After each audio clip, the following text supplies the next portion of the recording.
What's up, everybody, and welcome back to the show. So happy to have everyone. And more importantly, so happy to have my co-host Jeff back. How you feeling? I'm here. I'm He's here. alive. He's I'm alive. alive.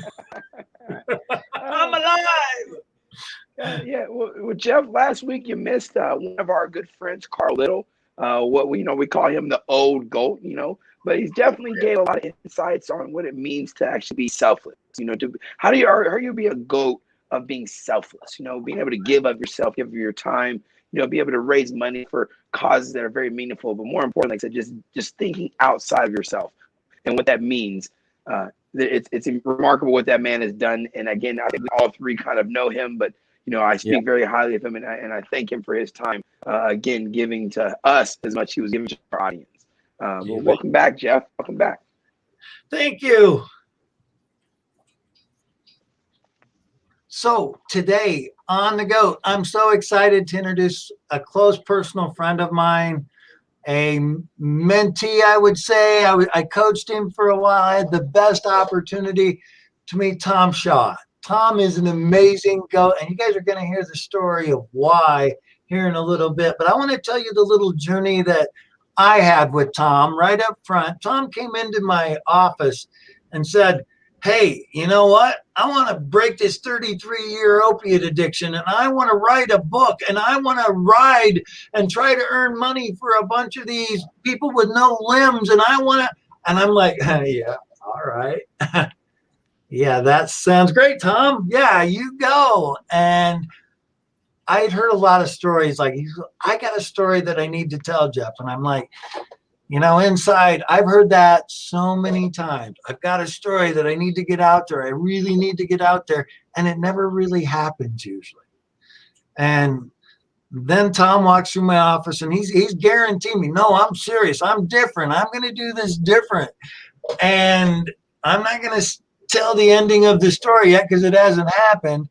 But I am going to start with, Tom, I am so excited to have you here and to be able to show and let other people hear your amazing journey. It was probably one of the most life-changing experiences I had being your coach, watching what you did, how serious you took this really, really inspired me. So, Tom, I want to start with, you can introduce yourself, but where I want to start with is 30 some years ago, you got in an accident.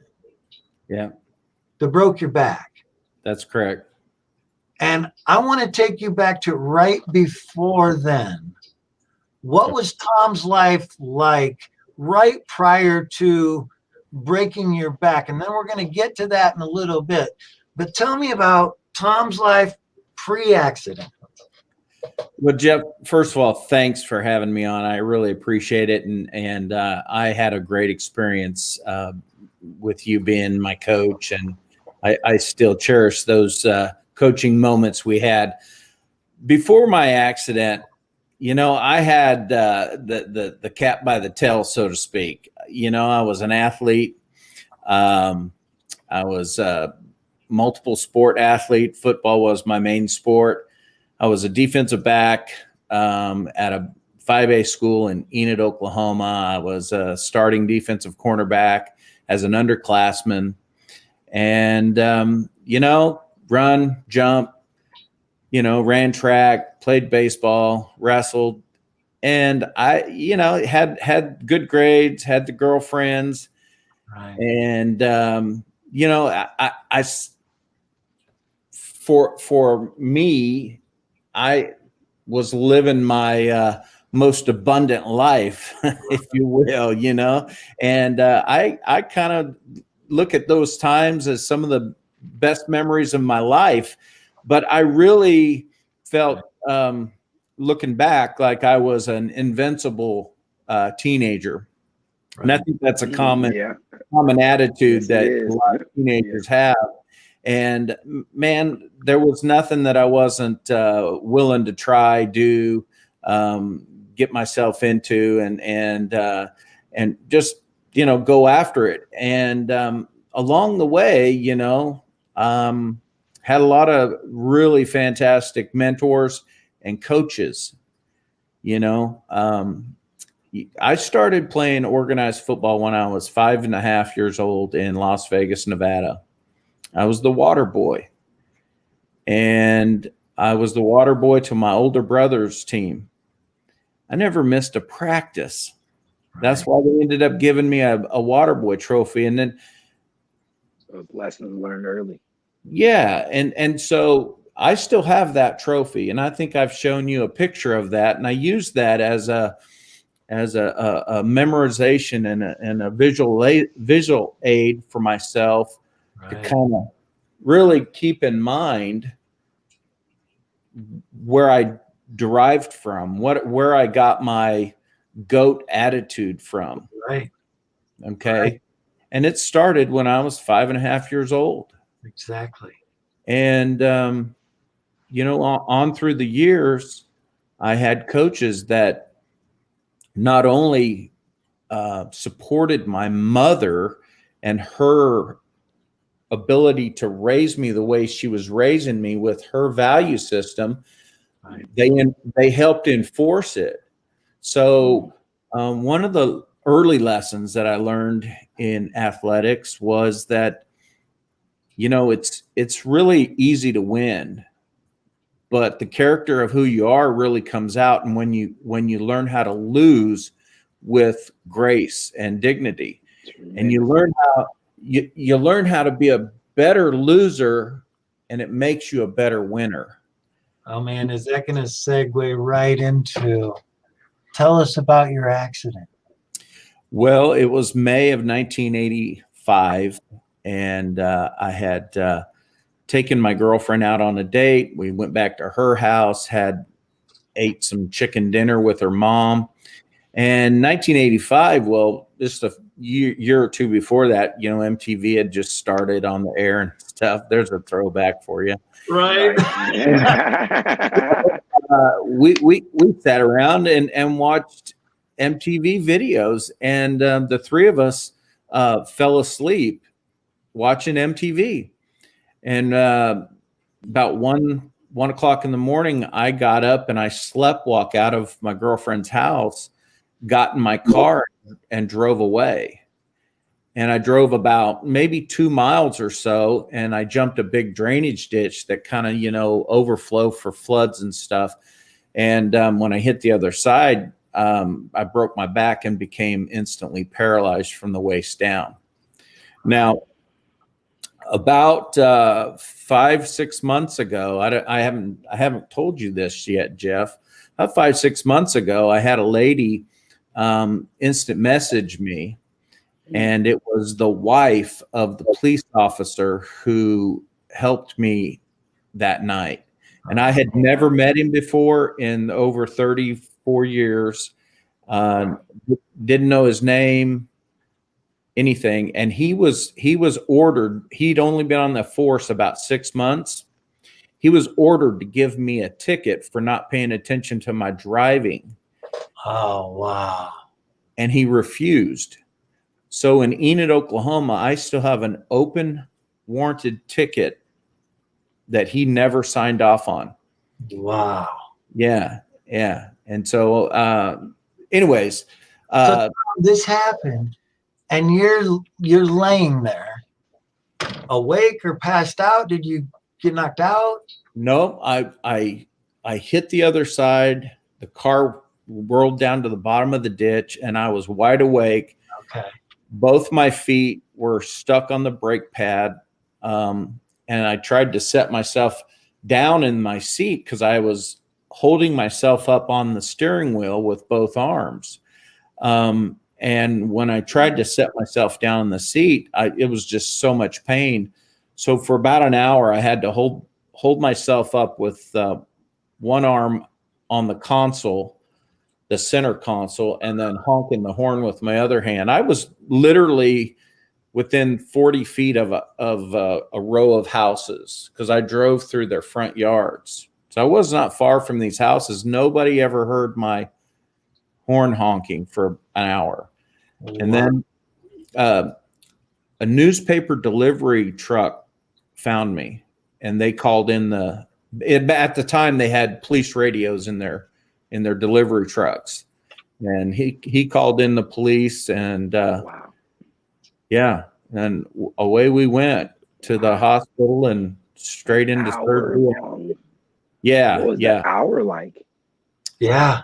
It was scary because I'm a kid, 16 years old, didn't know anything about cars. All I'm thinking is, man, this car is going to blow up or catch on fire. And Right. I had no clue. It never did. But, I was just scared out of my head. Oh, I can't imagine. Were Yeah. you worried that you had broken your back, or did you have any inclination that you were really hurt? Yeah, I did, because I couldn't move my feet. I couldn't feel them. I couldn't feel anything. Okay. And so, yeah, I did. And then with the amount of pain that I was in, and you have a lot of adrenaline pumping through your system at the time. But that's kind of how much pain I was in. It was overwhelming the adrenaline even. So, the ambulance finally showed up and put me on a stretcher, got me out of the passenger side door, and started taking me up the hill. And I had to tell him to stop because I could feel my back pulling apart where it had compressed so hard. And the L2 vertebrae just exploded. It was completely gone. Oh. But you know what? That felt good. It was like releasing the pressure. All right. Yeah. And then they put me in the ambulance, and to keep me awake, because they didn't know if I had a head injury or not. Also, they I had to tell them which direction we were driving, what street we were turning on, and all the way to the hospital, which I was very familiar with our town. So it was not hard for me to do. But once we got to the hospital, they started right away with x-rays and trying to figure out what they needed to do and everything, getting the right surgeons in the room to help out. And then my family started showing up, and that's when the real fireworks and drama kind of happened. Really? Oh yeah. Well, my mom came in, and she saw me. I'm laying there, and they're cutting clothes off me, and stuff. And she stayed strong while she was in the room. Yeah. And after the doctor gave the diagnosis, she walked out of the room and she passed out. So they put her in another ER room to give her some air and stuff. And you're aware of all this? Well, kind of after the fact. Okay, all right. Yeah, I was told about it. Right. But what I was aware of was my uncle, who's one of my mentors, very close, successful businessman all of his life, retired from the life insurance industry. He lost his cool with the doctors, yelling and cursing at him. You don't know Tom. Don't tell Tom he'll never walk again. You don't know him. Don't tell him that. Because, did they tell you that? Pardon me? They told you would never walk again. Yeah, they told me I'd never walk again. They told me I would never be able to have children. And they prepared me for the worst case scenario. And I'm not angry about that. I just, again, going back to, it was right then, right? When it was happening. You were 16. Yeah, I was 16 going on 35, right? Because I'm having to deal with real life. I'm not just dealing with, I didn't get enough touches on the ball during the game, or I didn't, I missed a play, or I whatever. This was real life. And I'm not saying that, kids that are going through athletic situations, that's real life too. But those are life lessons that they have to take away from the game that they're playing, so that when they become adults, they have something to apply from the lessons they've learned. So at that time, you were in a situation where your mom had just passed out, your uncle was fighting, saying, "Don't do this," and you're going through all this emotional turmoil yourself, going, "What does Tom think? What? Oh my God, I may never walk again." Right. And Wow. so at that moment, here's what happened. First time I'm laying there. I can't move, and they're cutting my clothes off me. My uncle's arguing with the doctor, yelling at him, cursing at him. And I just yelled at the top of my lungs, "Shut the bleep up and get out of here and let these guys fix me." Right. And everybody just left the room.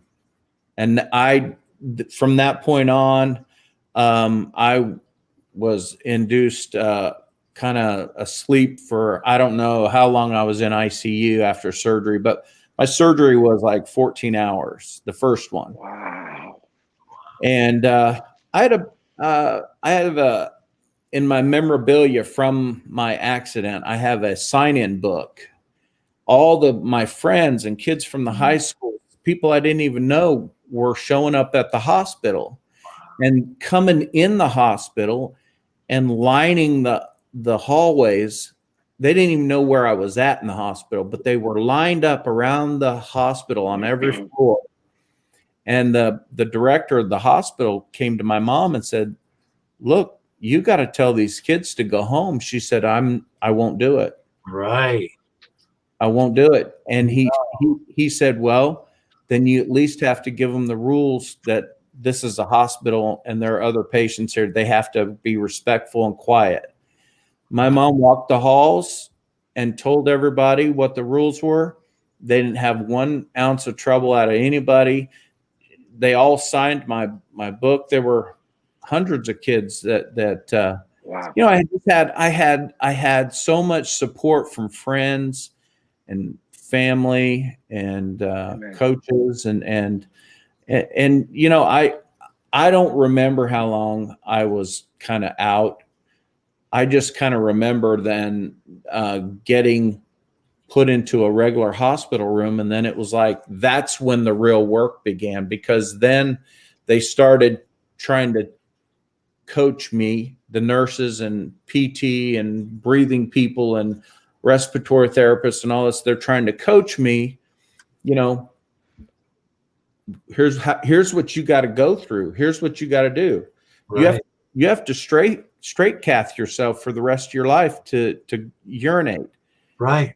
We don't even want to discuss how you're going to have to go have a bowel movement. Right. You know, all these are new to me. Again, somebody who was physically fit, physically able. In fact, I was the person that was always trying to help others, Right.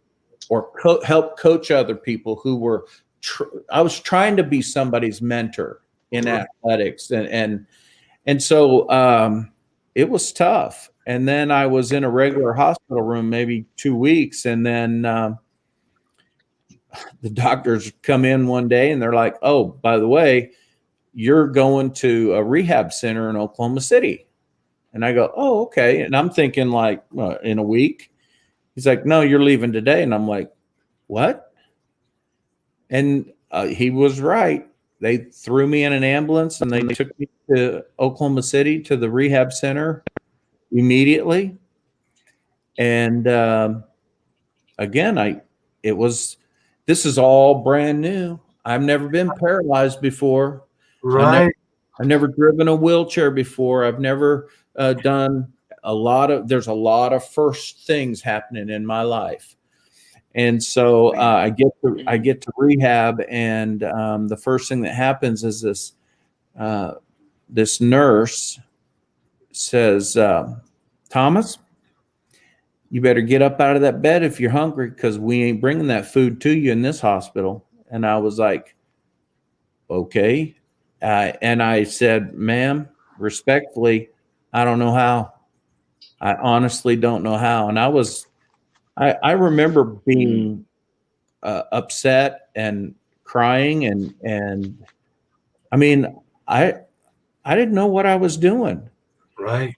And to her credit, because she was a good person, first of all, and she was probably an even better nurse, she's like, look, I'm going to help you this first time, but that's why you're here, so they can teach you this stuff.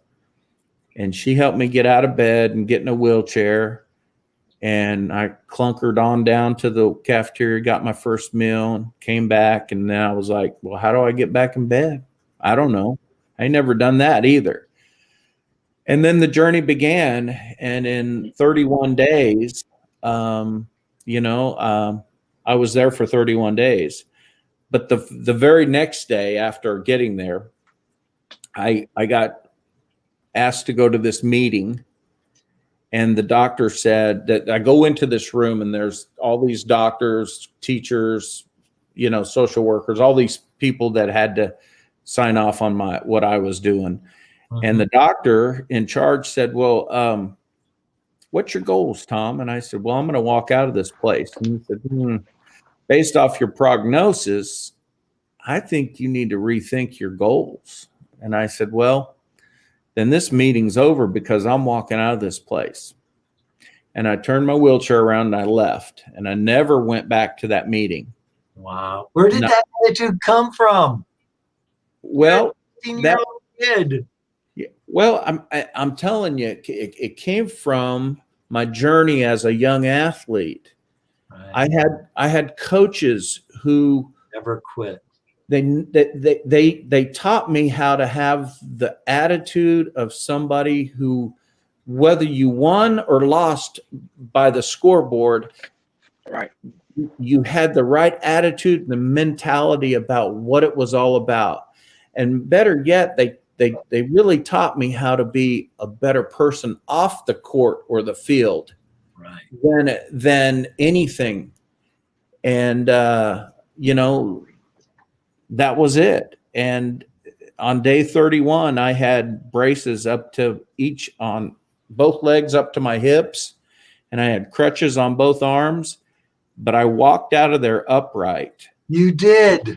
I did. I walked out. 31 days after they told you would never walk again. Wow. That's right. Wow. And then, it was,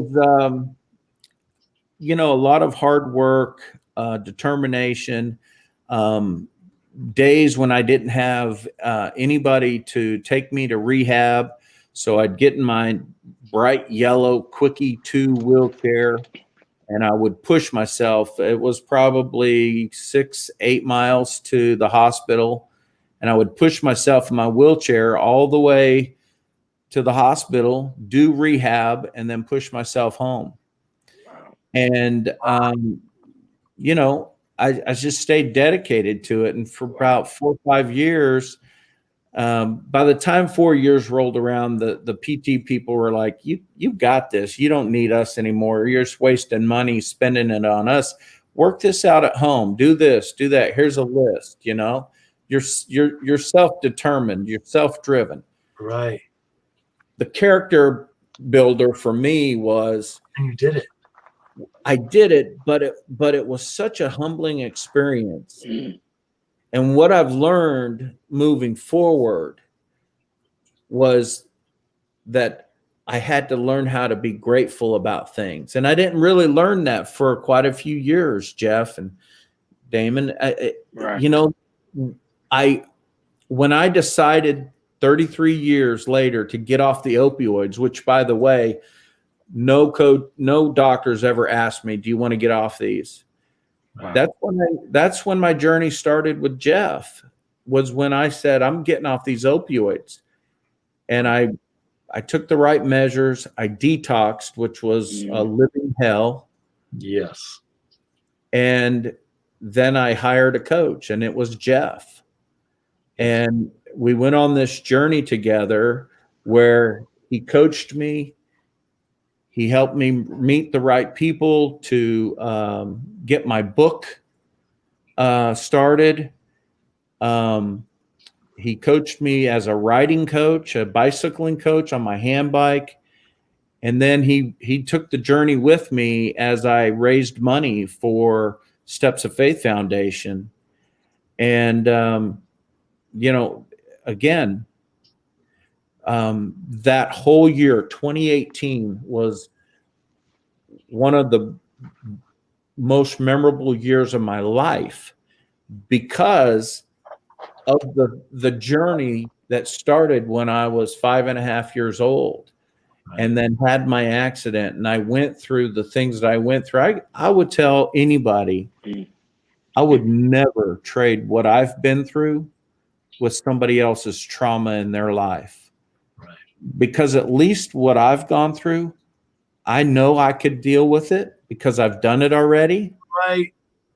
And man, I have multiple heroes in my life right now. I have friends that have beaten breast cancer. My wife beat breast cancer. I have friends that have gone through stuff that I just look at them and I'm like, how do you didn't even bat an eye. You just went through it. And the lesson, Jeff and Damon, is that our human spirit can handle just about everything all the way up into the time we pass away. We can handle it. We know what we have to do when we're given the situation to do something. And for most of us, we step up to that challenge. And the ordinary person on the street, if given the right amount of challenge, they'll step up to it.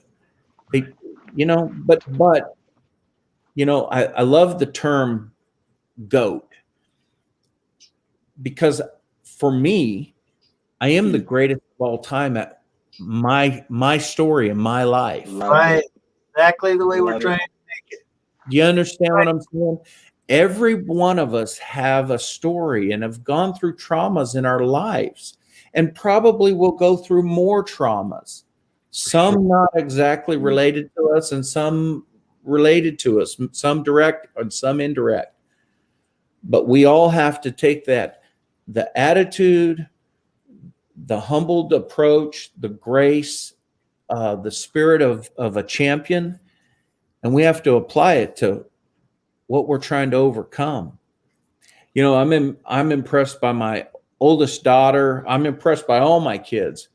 My oldest daughter, she joined the Navy, and I didn't have any real military connection. I was never in the military, but she joined the Navy, and she's overcome things in a man's world, right, as a pilot, as an officer. And people like that are my heroes. My wife, I've, being friends with people like you guys, and we know things about each other that I'm just honored and grateful that I get to be in your company and be a part of what you guys have to offer others. So, but my story is not complete yet, and I'm still trying to write it. I am a realtor, full-time realtor. I am an author, wrote my book in 2018, published in December of 2018. And I raised money for Steps of Faith Foundation, which is a foundation that helps people with artificial limbs. So, and it's Tom's Ride. Talk a little bit about Tom's Ride. That was monumental for me. It was, and you were a huge part of it. Tom's Ride is a ride that during my journey with Jeff, there was a challenge. Jeff said to me, "Hey, Tom, what can you do? You need to exercise. You've got the right attitude and spirit. You need to exercise." I said, "Well, I got this hand bike. I can ride." And he said, "Well, you need to go race people." And I said, "Well, I don't want to really race people." And I'm like, I don't get a charge out. I don't know what I want to do with racing people. And he's like, "Well, you got to do something to get your competitive juices going, And anybody who knows Jeff, he gets pretty hyped sometimes." Yes, he does. I heard him echo in your voice. And for me, then I'm one of those people that oftentimes I open my mouth and things just jump out, and then I've got to back it up, So I said off the cuff, you know what?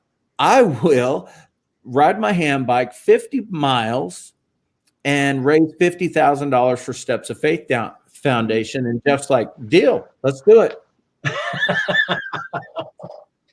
I was like, The dude couldn't ride the hand bike. It was like maybe That's 2 or 3 tough. miles. That's Yeah. tough. yeah. That's So, tough. Yeah, I want to see this. That's Yeah. tough. So here's the thing. Jeff started training with me. He didn't just say, Tom, ride your bike this far and do it this way. He got his mountain bike out and we hit to the roads, and he started me out slow. And I push. I think the first day I don't know how far we went. It was quite a ways for first day out, but he was like, oh, maybe this guy can do this. And then, we started working out. And by the time the event got around, we're like, let's do this, man. Let's see how fast we can do this. And man, we tore it up. I mean, we really rode the trails, Overland Park trails, pretty quickly for a couple of old dudes with one on a bike and one with his arms. And That's tough. we started raising money, and every year since, I have my annual event called Tom's Ride.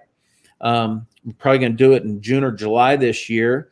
Maybe virtual, it may not be. Last year was virtual, and we raised just about the same amount of money. So it's really being connected with the people that are in your sphere of influence and asking them for the donation. And whether it's $1, $5, $100, or whatever it is, it all counts, and it all goes towards people that need help, and it's an immediate impact. So I think we raised $7,500 last year, and and then it's an amazing thing, and my wife and kids are involved, and my kids help raise money, and so we stay connected with the community that way, and try to do it every year. So, Well, Tom, we are so excited to be able to have you tell your story on our show. We got a little clip here.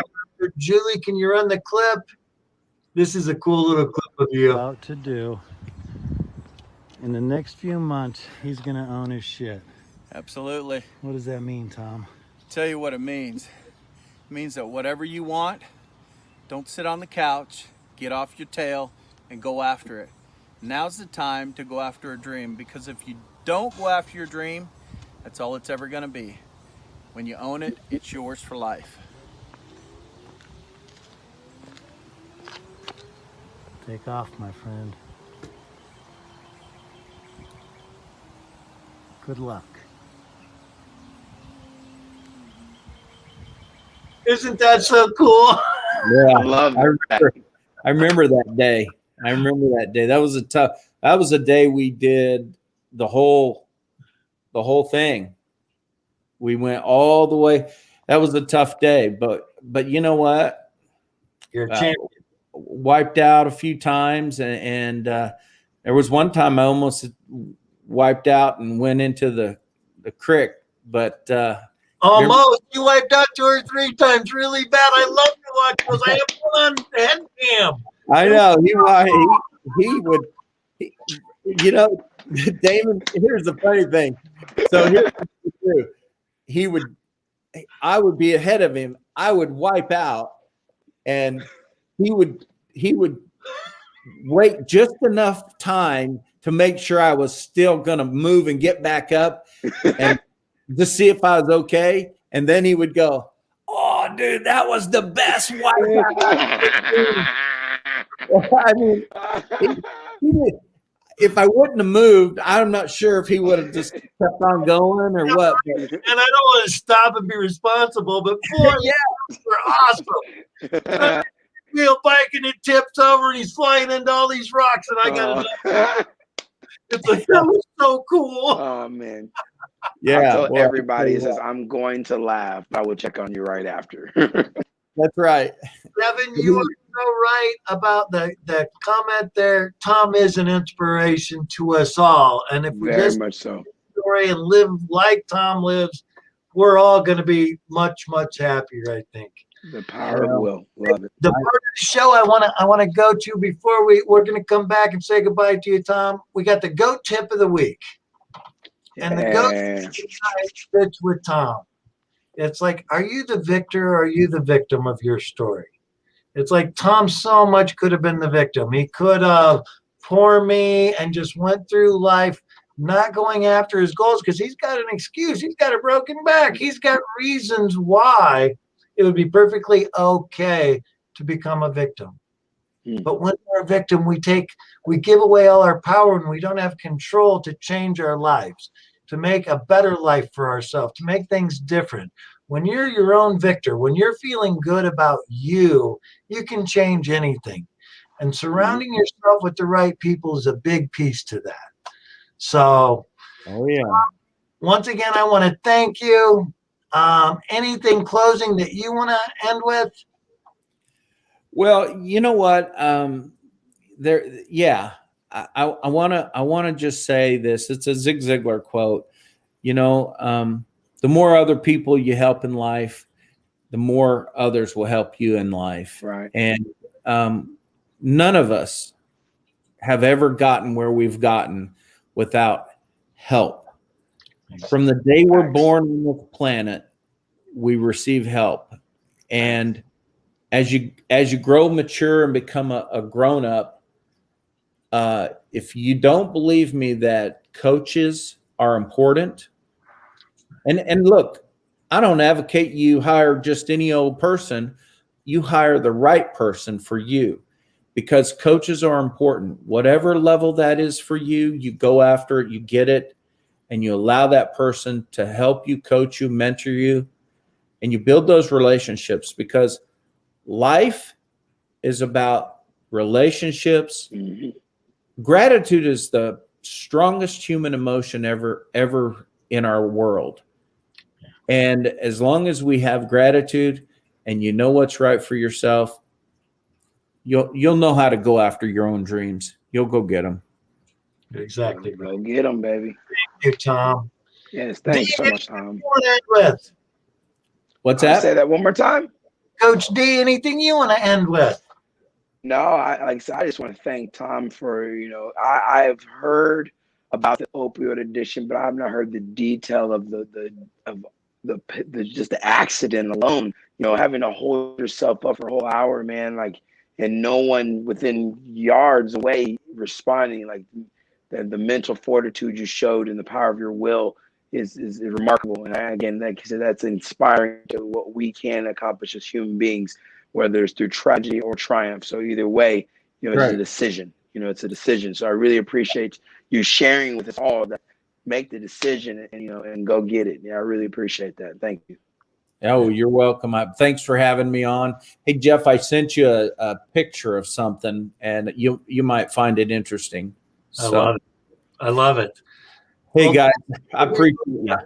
Own your shit, my friend. It's not an easy thing to do, especially on camera, and you went there with us, so thank you. Every day, I pride myself on owning my own shit. Thanks, Kevin. You have a great night. Thank you so much. See you, everyone. See ya.